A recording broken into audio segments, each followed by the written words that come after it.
નમસ્કાર વિદ્યાર્થી મિત્રો, આજે આપણે ધોરણ 11 ના ચેપ્ટર નંબર 2 ના છઠ્ઠા લેક્ચર વિશે ચર્ચા કરીશું. આગળના લેક્ચરમાં આપણે પ્રોટિસ્ટા સૃષ્ટિના લક્ષણો શું છે, કયા છે તે આપણે ચર્ચા કરી ગયા. તેના સિવાય પ્રોટિસ્ટા સૃષ્ટિમાં ને પણ 5 ભાગમાં વિભાજિત કરેલી છે, જેમાં આપણે ક્રાઇસોફાઇટ્સ કે જે પ્રકાશ સંશ્લેષી સજીવો છે તેના વિશે આપણે ચર્ચા કરી ગયા, જેમાં ડેસ્મિડ્સ વિશે પણ આપણે ચર્ચા કરી ગયા. તો હવે આજના ટોપિકમાં આપણે બીજા પ્રકાશ સંશ્લેષી સજીવો જેને પ્રોટિસ્ટા સૃષ્ટિમાં મૂકવામાં આવેલા છે તેના વિશે આપણે ચર્ચા કરીશું. તો આજના લેક્ચરમાં આપણે ડાયનોફ્લેજેલેટ્સ વિશે ચર્ચા કરીશું કે આ પ્રકારના સજીવોને પણ પ્રોટિસ્ટા સૃષ્ટિમાં મૂકવામાં આવેલા છે. તો આપણે તેના વિશિષ્ટ લક્ષણો વિશે ચર્ચા કરી જઈએ, જેમ કે ક્રાઇસોફાઇટ્સમાં મૂકવામાં આવેલા જે સજીવો છે એકકોષી સુકોષકેન્દ્રીય સજીવો, તે મીઠા પાણી તેમજ દરિયાઈ પાણીની સપાટી ઉપર વસવાટ કરતા જોવા મળે છે. તો ડાયનોફ્લેજેલેટ્સમાં પણ મૂકવામાં આવેલા જે સજીવ છે તે પણ ખાસ કરીને જોવા જઈએ તો દરિયાઈ પાસે તે વધુ જોવા મળે છે, બરાબર. તો તેનું નિવાસસ્થાન જોવા જઈએ તો તે કેવા જોવા મળે છે? દરિયાઈ પાસે. તે મોટે ભાગે તે દરિયામાં વસવાટ કરતા જોવા મળે છે. હવે જો તેની પોષણ પદ્ધતિ જોવા જાય તો આ ડાયનોફ્લેજેલેટ્સમાં મૂકવામાં આવેલા બધા સજીવો એ પોષણની દ્રષ્ટિએ પ્રકાશ સંશ્લેષી જોવા મળે છે. તો આપણે અહીંયા લખી શકીએ કે કેવા જોવા મળે છે? પ્રકાશ સંશ્લેષી. પ્રકાશ સંશ્લેષી એટલે કેવા કે તેની અંદર ક્લોરોફિલ નામનું રંજક દ્રવ્ય હાજર હશે કે જેની મદદથી તે પોતાના ખોરાકની પ્રક્રિયા જાતે નિર્માણની પ્રક્રિયા કરે છે. એટલે ખાસ કરીને કેવા જોવા મળે છે? સ્વયંપોષી જોવા મળે છે. હવે તેઓ દૈહિક આયોજન વિશે આપણે ચર્ચા કરી કે તેની કોષીય રચનાની સૌથી બહારની બાજુએ કોષ દિવાલની રચના જોવા મળે છે. તો આપણે શું જવાબ આપશું કે હા, ડાયનોફ્લેજેલેટ્સમાં મૂકવામાં આવેલા એકકોષીય સુકોષકેન્દ્રીય બંધારણ ધરાવતા સજીવની ફરતે કોષ દિવાલ જોવા મળે છે, જે સેલ્યુલોઝની અક્કડ તકતી જેવી રચના જોવા મળે છે, બરાબર. એટલે અહીંયા શબ્દ વાપરેલો છે એનસીઈઆરટી બુકમાં કે સ્ટફ અક્કડ કોષ દિવાલ જોવા મળે છે. એટલે કે શું કે તે કોષ દિવાલ બંધારણની દ્રષ્ટિએ કેવી હોય છે? મજબૂત હોય છે, બરાબર. અને સેલ્યુલોઝની નાની નાની તકતીઓ ભેગી મળીને બનેલી જોવા મળે છે. તો કોષ દિવાલનું આપણે બંધારણ લખી અક્કડ એટલે કે સ્ટફ, સેલ્યુલોઝની તકતી બનેલી, બરાબર. સેલ્યુલોઝની તકતીઓ બનેલી, બરાબર. જેની આકૃતિ હું તમને આ લેક્ચર દરમિયાન તમને દેખાડીશ, બરાબર. હવે જોવા જઈએ તો પ્રચલન કરવા માટે તેની પાસે કોઈ વિશેષતા જોવા મળે છે? તો હા, કે આ સજીવ ડાયનોફ્લેજેલેટ્સના સજીવોને પ્રચલન માટે કસા જેવી રચના આવેલી જોવા મળે છે કે જેની મદદથી તે એક જગ્યાએથી બીજી જગ્યાએ સ્થળાંતરની પ્રક્રિયા કરી શકે. તો કેટલી કસા જોવા મળે છે? તો જોવા જઈએ તો પ્રચલન માટે તેની પાસે 2 કસા આવેલી જોવા મળે છે. કેટલી જોવા મળે છે? 2 કસા, બરાબર. અને બંને કસાની રચના પણ અલગ જોવા મળે છે, તેનું સ્થાન અલગ જોવા મળે છે. તો સ્થાનની દ્રષ્ટિએ બંને કસાઓ ક્યાં આવેલી છે તે આપણે જોઈ લઈએ કે એક કસા જોવા જઈએ, 2 કસામાં એક કસા આયામ રીતે ગોઠવાયેલી હોય છે, આયામ રીતે એટલે કે લોન્જીટ્યુડ સ્વરૂપે ગોઠવાયેલી હોય છે. અને બીજી કસા છે, બીજી કસા જે ક્યાં આવેલી હશે? સેલ્યુલોઝની તકતી જે છે તેની ખાંચમાં અનુપ્રસ્થ રીતે એટલે કે આડી ગોઠવાયેલી જોવા મળે છે. જો આ શબ્દ પ્રયોજન ખાસ યાદ રાખજો. એક કસા તો આયામ રીતે એટલે કે શરીર દેહ છે તેની સમાંતર ગોઠવાયેલી હશે, અને બીજી કસા છે તે આડી ગોઠવાયેલી જોવા મળે છે. આડી ગોઠવાયેલી પણ કયા સ્થાને? કે જે સેલ્યુલોઝની તકતીઓ છે ત્યાં જે ખાંચ આવેલી હોય છે તે ખાંચમાં આડી ગોઠવેલી જોવા મળે છે. તો અહીંયા આપણે લખી શકીએ કે સેલ્યુલોઝની તકતીની ખાંચમાં આડી ગોઠવાયેલી હોય છે.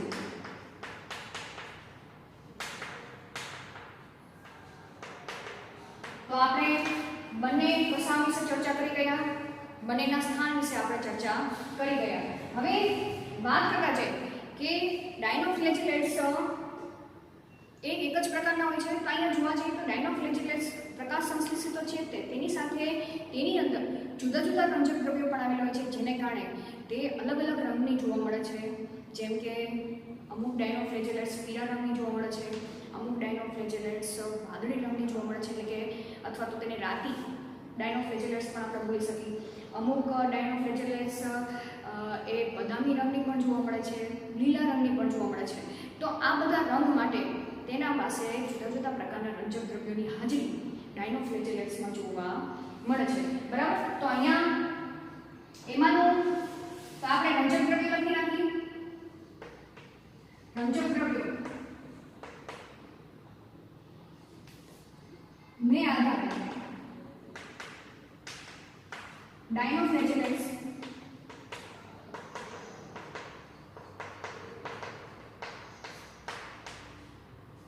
ના રંગો અલગ અલગ જોવા મળે છે.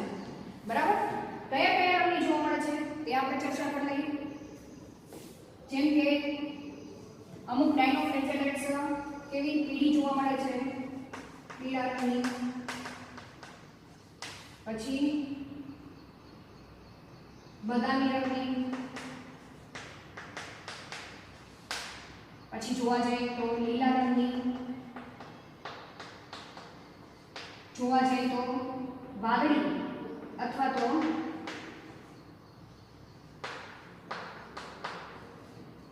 મિત્રો અહીં તમને જુદા રંગની ડાયનોફ્લેજેલેટ્સ દર્શાવવામાં આવી છે. રાતા રંગની આપણે બોલી શકીએ. બરાબર. આટલા રંગના ડાયનોફ્લેજેલેટ્સ જોવા મળે છે. તો એમાંય ખાસ કરીને જે રાતા રંગની છે, જેના ઉદાહરણ તરીકે ગોનિયાલેટ્સ. બરાબર. જેના ઉદાહરણ તરીકે શું છે?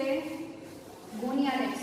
હવે એક ખાસ વિશેષતા ડાયનોફ્લેજેલેટ્સની એ છે કે એમાંની એક રાતા રંગની જે ડાયનોફ્લેજેલેટ્સ છે, જેને ગોનાલિયા લેક્સ તરીકે નામ આપેલું છે, જે એક વિશિષ્ટ રચના ધરાવે છે, જેને કારણે તે રાતના સમયમાં એટલે કે લાલ રંગ વધારે ઉત્સર્જિત કરે છે, જેને કારણે જ્યારે ભરતીની પ્રક્રિયા થાય ત્યારે આ રાતા રંગના ડાયનોફ્લેજેલેટ્સ એ ભરતીની ક્રિયા સાથે ખેંચાઈ આવે છે અને તે ભરતી તમને લાલ રંગની જોવા મળે છે. તો ઘણી વખત પિક્ચરમાં તમે જોયું હશે કે જ્યારે ભરતી થતી હોય ત્યારે આગળનો ભાગ લાલ રંગનો જોવા મળે, પાછળનો ભાગ વાદળી રંગનો જોવા મળે છે. તો એ લાલ કલર શેને કારણે જોવા મળે છે? રાતા રંગના ડાયનોફ્લેજેલેટ્સને આભારી જોવા મળે છે કે તેઓ રાતના સમયે કે ભરતીના સમયે તે વધારે પ્રમાણમાં રાતો રંગ પ્રકાશિત કરે છે, જેને કારણે તે લાલ રંગના અથવા તો રાતા રંગના ભરતી તમને જોવા મળે છે. તો અહીંયા એક ખાસ ઉદાહરણ આપણે લખી નાખીએ. ડાયનોફ્લેજેલેટ્સનું ઉદાહરણ તરીકે આપણે જોવા જઈએ. બરાબર. અહીંયા હું તમને લખી દઉં છું રાતા રંગની, પછી તેની સાથે સાથે લીલા રંગની, લીલા રંગ અને વાદળી અથવા તો રાતા રંગ. બરાબર. અને એમાંના જે રાતા રંગની કઈ છે? ઉદાહરણ તરીકે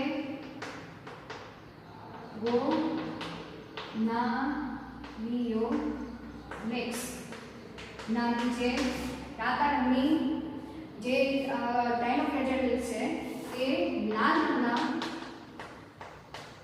રંગની ભરતી માટે જવાબદાર છે.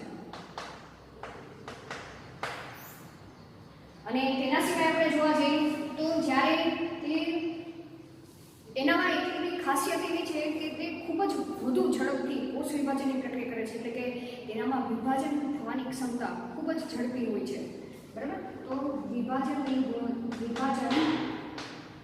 ક્ષમતા વધારે, વિભાજનની ક્ષમતા વધારે છે એનો મતલબ કે તે વધુ ઝડપથી વિભાજન પામે છે અને તેને કારણે તેની સંખ્યામાં પણ વધારો થાય છે અને તે જ્યારે લાલ રંગ ઉત્સર્જિત કરે છે ત્યારે તે જે સ્થાને હોય છે તે ભાગ લાલ રંગનો ઝળકતો જોવા મળે છે.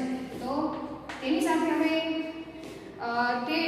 તેનામાંથી ઝેરી પદાર્થના સ્રાવની પ્રક્રિયા પણ સાથે જોવા મળે છે કે જેને કારણે જે તળાવ દરિયો છે, દરિયામાં વસતી માછલીઓ છે તેમજ અન્ય પ્રાણીઓ મૃત પામી શકે છે. તો આ એક ડાયનોફ્લેજેલેટ્સ એ માછલીઓ તેમજ અન્ય પ્રાણીઓના વિનાશ માટે પણ જવાબદાર ગણવામાં આવે છે. તો ઉત્પન્ન થતું વિષ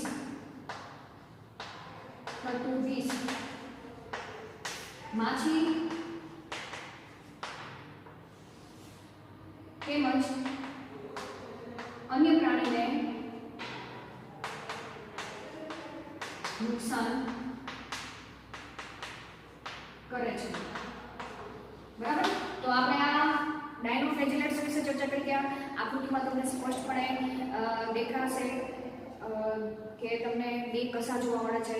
બરાબર. ચોપડીમાં પણ તમને આકૃતિ આપેલી છે, આમાં પણ વિડીયોમાં પણ તમને હું ડાયનોફ્લેજેલેટ્સની આકૃતિ દ્વારા તમને થોડુંક એક્સપ્લેનેશન આપી દઈશ કે કેવા પ્રકારની રચના જોવા મળે છે. બરાબર. તો આટલી બસ માહિતી તમારે યાદ રાખવી છે. બરાબર. પોઈન્ટ વાઇઝ તમને લખેલું છે જેને કારણે તમે સરળતાથી તૈયાર પણ કરી શકો. નિવાસસ્થાન જોવા જઈએ તો ડાયનોફ્લેજેલેટ્સ સંપૂર્ણ દરિયાઈ પાસે જોવા મળે છે. પોષણ પદ્ધતિ જોવા જઈએ તો તે પ્રકાશ સંશ્લેષી સ્વયંપોષી છે, એટલે કે તેની અંદર ક્લોરોફિલ આવેલું છે વનસ્પતિની જેમ કે જેની મદદથી તે પ્રકાશ સંશ્લેષણની પ્રક્રિયા કરી શકે. કોષ દિવાલ જોવા જઈએ તો અક્કડ જોવા મળે છે, એટલે કે મજબૂત જોવા મળે છે. શેની બનેલી છે? સેલ્યુલોઝના તકતીઓની બનેલી છે. પ્રચલન જોવા જઈએ તો પ્રચલન માટે બે કસા આવેલી છે. એક કસા આયન રીતે ગોઠવાયેલી જોવા મળે છે, બીજી કસા સેલ્યુલોઝની તકતીઓમાં આડી ગોઠવાયેલી જોવા મળે છે, એટલે કે અનુપ્રસ્થ ગોઠવાયેલી જોવા મળે છે. તેની અંદર અન્ય રંજક દ્રવ્ય પણ આવેલા હોય છે કે જેને કારણે તે જુદા જુદા રંગના જોવા મળે છે, જેમ કે તે પીળા રંગના, બદામી રંગના, લીલા રંગના તેમજ વાદળી તેમજ રાતા રંગના ડાયનોફ્લેજેલેટ્સ જોવા મળે છે. એમાંય ખાસ જે રાતા રંગની છે એ રાતા રંગની ડાયનોફ્લેજેલેટ્સ એ લાલ રંગની ભરતીમાં તમને ખાસ જોવા મળે છે અને તેમાં ખૂબ જ ઝડપી વિભાજનની ક્ષમતા તે ધરાવતા જોવા મળે છે અને તેમાંથી ઉત્પન્ન થતું વિષ માછલીઓ તેમજ દરિયાઈ પ્રાણીઓ છે તેના વિનાશના કારણ માટે ભાગ ભજવતું જોવા મળે છે. તો આટલી માહિતી આપણે ચર્ચા કરી ગયા. હવે બીજો પ્રોટિસ્ટા સૃષ્ટિને યુગ્લિનોઇડમાં પણ વિભાજન કરવામાં આવેલી છે કે યુગ્લિનોઇડ્સ જેને યુગ્લિના તરીકે આપણે ઓળખીએ છીએ. બરાબર. યુગ્લિના નામ તો આગળ આપણે જાણેલું છે કે યુગ્લિના એ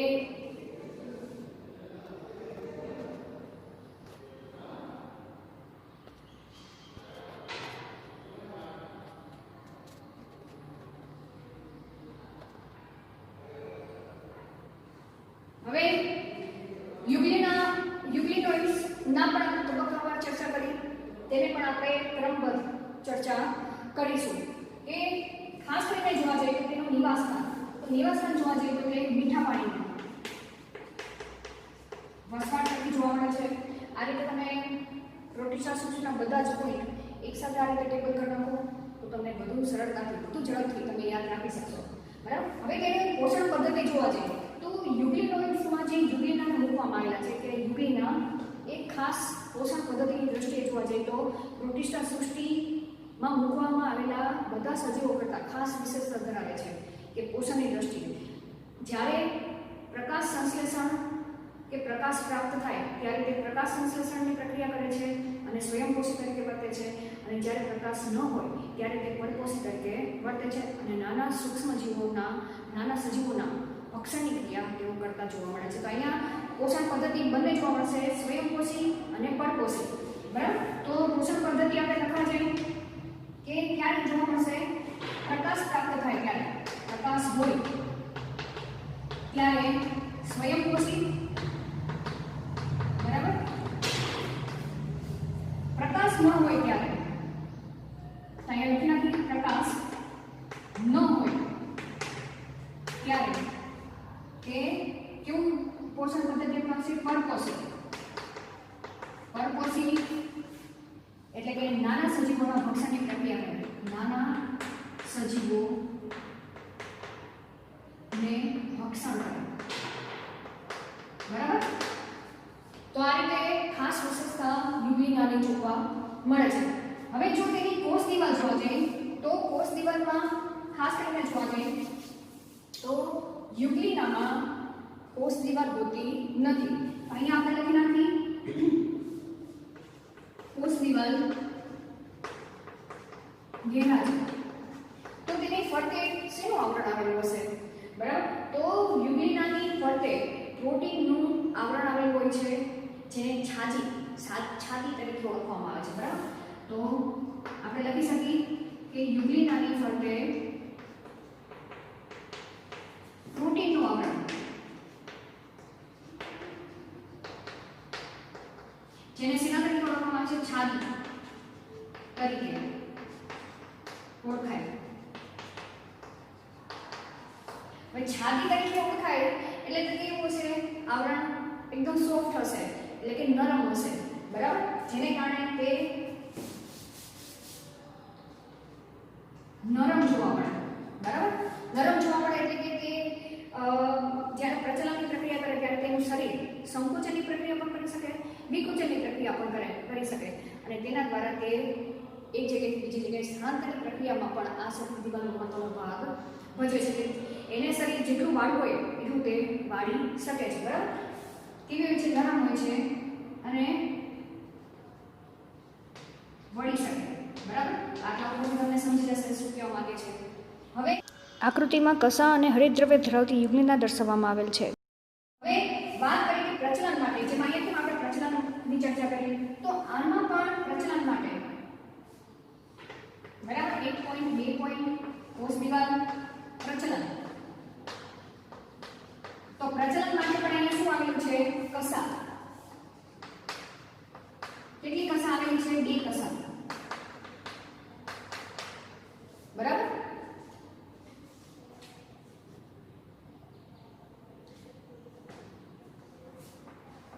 એક કસા કેવી છે?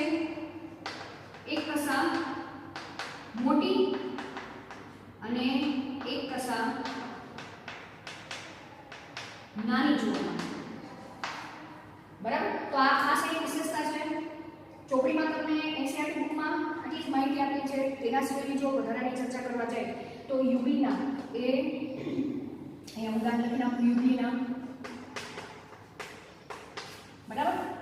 કે જે ખાસ કરીને અલિંગી પ્રજનન પદ્ધતિ અપનાવે છે, જે આપણે 12મા ધોરણમાં આપણે ચર્ચા કરવાના છીએ ત્યારે યુગ્લિના એ ચર્ચા કરવા જાય તો દ્વિભાજન પદ્ધતિ અપનાવે છે. દ્વિભાજન પદ્ધતિમાં ખાસ કરીને જોવા જઈએ તો અનુપ્રસ્થ વિભાજન પદ્ધતિની અપનાવતા જોવા મળે છે. એટલે યુગ્લિનાનો આકાર તમને એનસીઈઆરટી બુકમાં પણ આપેલો છે. તેના સિવાય હું તમને ફોટોગ્રાફ્સ દ્વારા પણ સમજાવીશ કે તેનો આકાર કેવો જોવા મળે છે. હવે વાત કરવા જઈએ તો યુગ્લિનાની અંદર પ્રકાશ હોય ત્યારે તે સ્વયંપોષીની પ્રક્રિયા કરે છે એટલે કે તેની અંદર વનસ્પતિની જેમ જ તે ક્લોરોફિલની હાજરી જોવા મળશે. બરાબર? આ એક પોઈન્ટ તો બધામાં આવી જશે જ્યારે સ્વયંપોષી આવશે ને ત્યારે કે તેની અંદર ક્લોરોફિલ નામનું કંચન દ્રવ્ય તો હાજર જોવા જ મળે છે, જેની મદદથી તે પ્રકાશ સંશ્લેષણની પ્રક્રિયા કરી શકે. તો અહીંયા આપણે યુગ્લિનોઇડ્સ વિશે ચર્ચા કરી ગયા. હવે પ્રોટિસ્ટા સૃષ્ટિને સ્લાઇડ મોડમાં પણ વિભાજિત કરવામાં આવેલી છે. બરાબર? તો સ્લાઇડ મોડ ને આપણે ચર્ચા કરવા જઈએ તો તેની પોષણ પદ્ધતિ નિવાસસ્થાન જોવા જઈએ તો મૃત.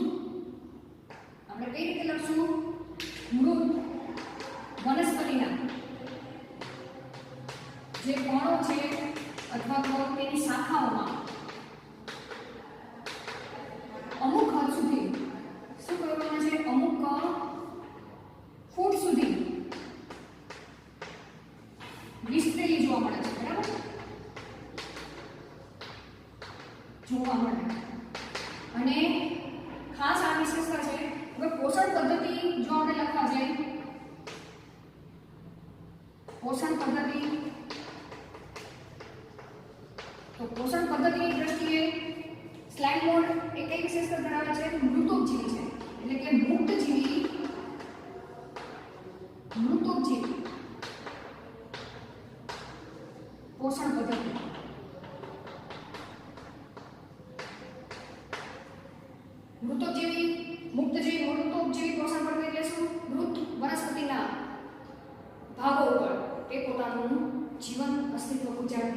અને વિભાજનની પ્રક્રિયા કરતી હોય તો અહીંયા સ્લાઇમ મોડ જોવા જઈએ તો ઉત્તેજિત પોષણ પદ્ધતિ અપનાવે છે. હવે આપણે આગળ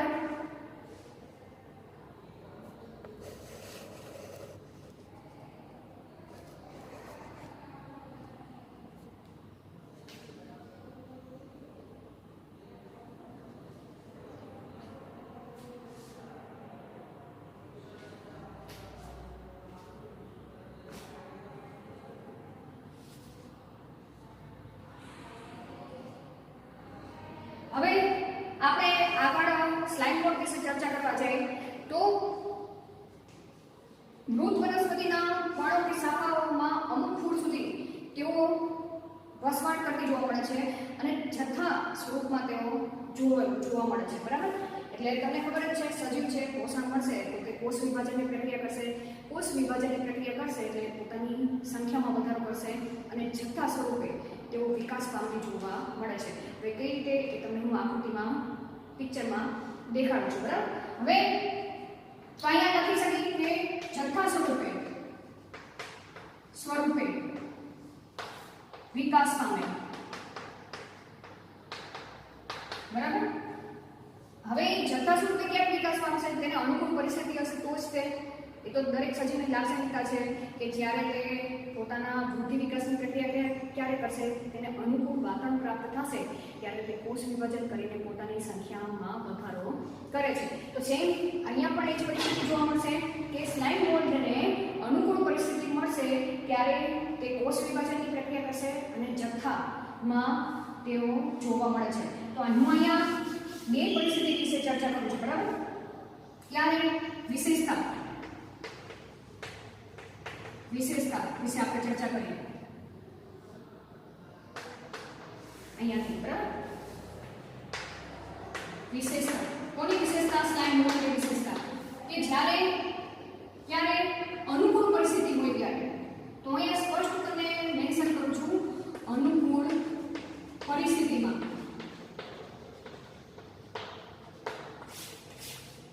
બરાબર ત્યારે તે શું કરશે? જથ્થામાં જોવા મળે જેને પ્લાઝ્મોડિયમ તરીકે ઓળખવામાં આવે. બરાબર, તો પ્લાઝ્મોડિયમ તરીકે ઓળખવામાં આવશે. આ ખાસ યાદ રાખજો કે જ્યારે અનુકૂળ પરિસ્થિતિ હશે ત્યારે તે જથ્થામાં જોવા મળે છે જેને પ્લાઝ્મોડિયમ એટલે કે જે જથ્થો મળેલો છે તેને પ્લાઝ્મોડિયમ કહેવાશે. બરાબર, હવે પ્લાઝ્મોડિયમ એટલે ખાસ વિચારમાં આવે છે કે પ્લાઝ્મોડિયમ એટલે શું ઓલો મેલેરિયા ફેલાવે છે એ પ્લાઝ્મોડિયમ વાયરસ? તો ના, અહીં પ્લાઝ્મોડિયમનો અર્થ શેના સંદર્ભમાં આપેલો છે કે જ્યારે અનુકૂળ પરિસ્થિતિ હોય ત્યારે સ્લાઇમ જથ્થા સ્વરૂપે જોવા મળે છે અને તે જથ્થાને પ્લાઝ્મોડિયમ તરીકે નામ આપવામાં આવેલું છે. જ્યારે મેલેરિયામાં માટે જવાબદાર એ શું છે? પ્રજીવ છે અને આ શું છે? ફૂગ જેવી રચના જોવા મળતું છે. તો આ ખાસ ડિફરન્સ યાદ રાખજો. પ્લાઝ્મોડિયમ તરીકે ઓળખવામાં આવે છે. હવે જોવા જઈએ કે જથ્થા સ્વરૂપે તમને આ રીતના સ્લાઇમ જથ્થા સ્વરૂપે આ રીતે જોવા મળશે. હવે જ્યારે અનુકૂળ પરિસ્થિતિ નહીં હોય, બરાબર, તો હું અહીંયા બીજો પોઈન્ટ લખું છું અનુકૂળ પરિસ્થિતિ હોય. બીજો પોઈન્ટ લખું છું અનુકૂળ પરિસ્થિતિ ન હોય ત્યારે પરિસ્થિતિ ન હોય. બરાબર, આ ખાસ યાદ રાખજો. ત્યારે ન હોય ત્યારે તે શું કરશે કે પ્લાઝ્મોડિયમ, મારું કે આ શું છે? પ્લાઝ્મોડિયમ છે એટલે કે સ્લાઇમ મોલ્ડના અસંખ્ય અહીંયા જથ્થાઓ છે. તેની ઉપર તે ફળકાઈ જેવી રચના ઉત્પન્ન કરશે. બરાબર, તો અહીંયા હું લખી નાખું પ્લાઝ્મોડિયમ ઉપર ફળકાઈ જેવી રચના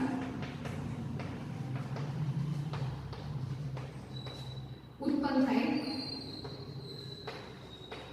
બરાબર, કપ જેવી રચના ઉત્પન્ન થાય કે હવે તમને ખબર છે ફળ હોય તો આપણે જે ફળ ખાઈએ છીએ, ફળ હોય તો અંદર શું ઉત્પન્ન થાય છે? બીજ ઉત્પન્ન થાય છે. તો સેમ અહીંયા એવી રચના ઉત્પન્ન થાય છે કે હવે વિપરીત પરિસ્થિતિ ઉત્પન્ન થઈ છે તો તેનો સામનો કરવા માટે શું કરવાનું તે રચના બેસાડે છે. તો તેની સપાટી ઉપર ફળકાઈ જેવી રચના ઉત્પન્ન થાય છે અને તેની અંદર બીજ ઉત્પન્ન થાય. પડી ખબર?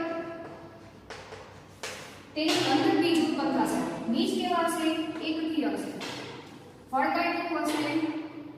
દ્વિકીય હશે. દ્વિકીય એટલે તેમાં તંતુસૂત્રની સંખ્યા કેવી જોવા મળશે? 2n જોવા મળશે. બરાબર?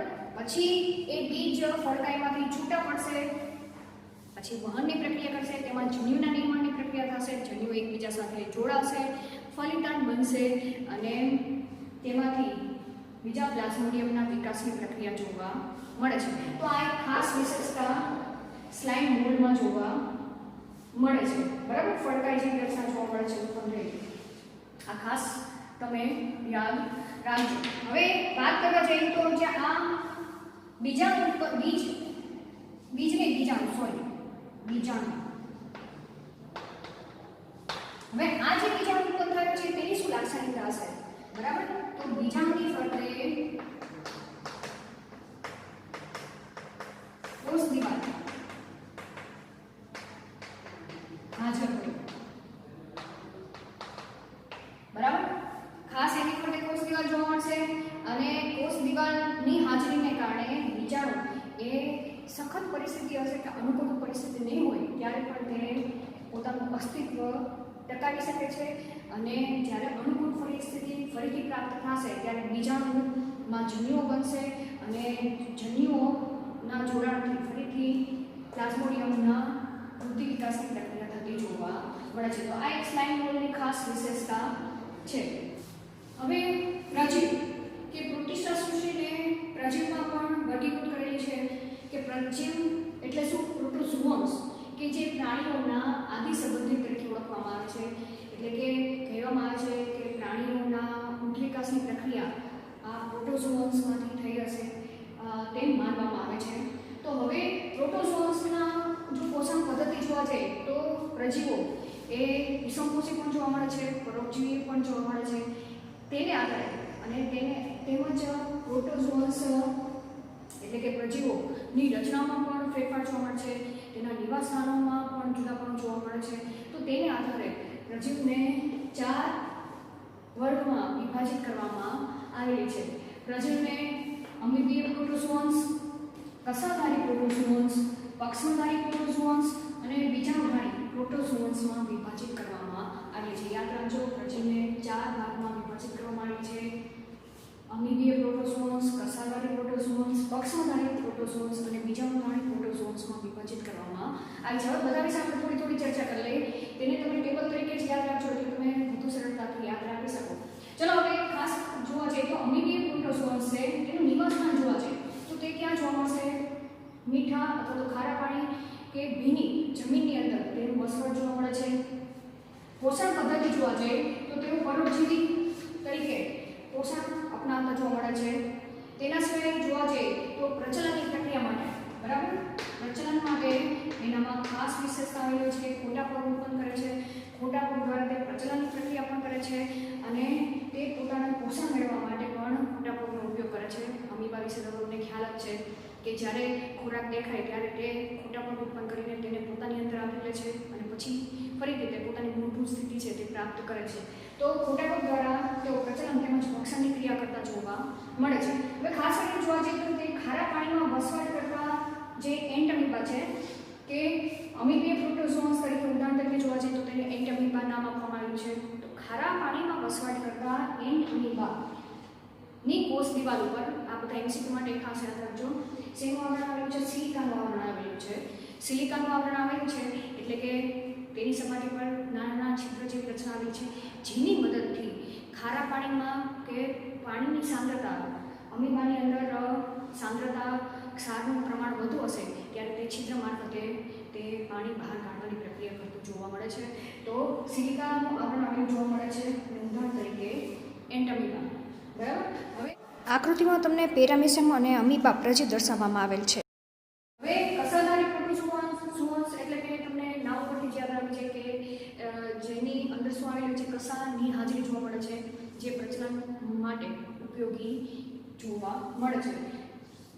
કેવા પોષણ પદ્ધતિ જોવા જઈએ તો મુક્તજીવી અને પરોપજીવી જીવનકાળતા જોવા મળે છે.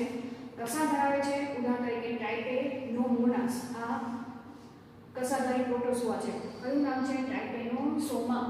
ખાસ કરીને જોવા જઈએ તો આ પ્રજીવ કોઈ યજમાનની અંદર દાખલ થાય તો તેની અંદર ઊંઘવાની બીમારી માટે આ પ્રજીવ ભાગ ભજવતો જોવા મળે છે. કે કોઈ માખી દ્વારા કોઈ મનુષ્યના શરીરમાં જો આ પ્રજીવ દાખલ થઈ જાય તો તેની અંદર ઊંઘવાની બીમારી જોવા મળે છે. એટલે કે જોવા જઈએ તો તેના શરીરમાં બીજા અન્ય લક્ષણો પણ જોવા મળે છે, જેમ કે તેને શરીરમાં કળતર થાય, ઝીણો ઝીણો તાવ આવે, નબળાઈ મહેસૂસ કરે, તેની લસિકા વાહિનીઓ પણ ફૂલાઈ જાય. આવા બધા સિમ્ટમ્સ આ પ્રજીવને કારણે તેના શરીરમાં જોવા મળે છે. તેના સિવાય જોવા જઈએ તો પક્ષમધારી પ્રોટોઝોઆ મોટે ભાગે કેવા પાણીમાં જોવા મળે છે? ક્યાં વસવાટ કરતા જોવા મળે છે? પાણીમાં વસવાટ કરતા જોવા મળે છે, એટલે કે જલજ જોવા મળે છે. નામ ઉપરથી જોવા જઈએ પક્ષમો હાજર હોય છે. પક્ષમો એટલે કે શરીર દિવાલ ઉપર પિરામિસિયમ તમે જોયું છે, ચોપડીમાં પણ એશિયાની બુકમાં તમને આકૃતિ આપેલી છે પિરામિસિયમની, બરાબર? પિરામિસિયમ એક એવા પ્રજીવ છે, પક્ષમધારી પ્રજીવ છે, બરાબર, કે જેના બાહ્ય સપાટી પર સૂક્ષ્મ વાળ જેવી રચના હજારોની સંખ્યામાં આવેલી હોય છે, જેની મદદથી તે સ્થળાંતરની પ્રક્રિયા કરી શકે છે. એટલે કે ખાસ કરીને જોવા જઈએ તો હલેસા જેવી પ્રક્રિયા કરશે, જેને કારણે તે એક જગ્યાએ બીજી જગ્યાએ જઈ તો શકે છે. તે પાણીના પ્રવાહની સાથે સાથે જે ખોરાક છે તે ખોરાક પણ તેના અન્નમાર્ગમાંથી પસાર થતો જોવા મળે છે. એટલે અન્નમાર્ગ જેવી રચના તેનામાં જોવા જઈએ તો તેના શરીરની બહારની સપાટીએ એક પોલાણ, અન્નમાર્ગનું એક પોલાણ શરીરની બહારની સપાટીએ ખુલે છે, કે જેના દ્વારા તે નકામો કચરો બહારની બાજુએ ઠાલવે છે અને બહારનો ખોરાક પણ તે અંદર લે છે. તો અહીંયા જોવા જઈએ તો પક્ષીઓના હલનચલનને કારણે પાણીના પ્રવાહની સાથે ખોરાક પણ અન્નમાર્ગના પોલાણમાંથી પસાર થતો જોવા મળે છે. આ ખાસ એક વિશેષતા તેનામાં જોવા મળે છે. એવી જ રીતના બીજાણુધારી પ્રોટોઝોઆ ખાસ કરીને જોવા જઈએ તો તેનું જીવન કેવું ગાળે છે? પરોપજીવી જીવન ગાળે છે, બરાબર? મનુષ્યના કે યજમાનના શરીરમાં તે પસાર કરતું જોવા મળે છે. અનુકૂળ પરિસ્થિતિ હોય ત્યારે તે બીજાણુ સર્જે છે અને પોતાના બુદ્ધિ વિકાસની પ્રક્રિયા કરતા જોવા મળે છે.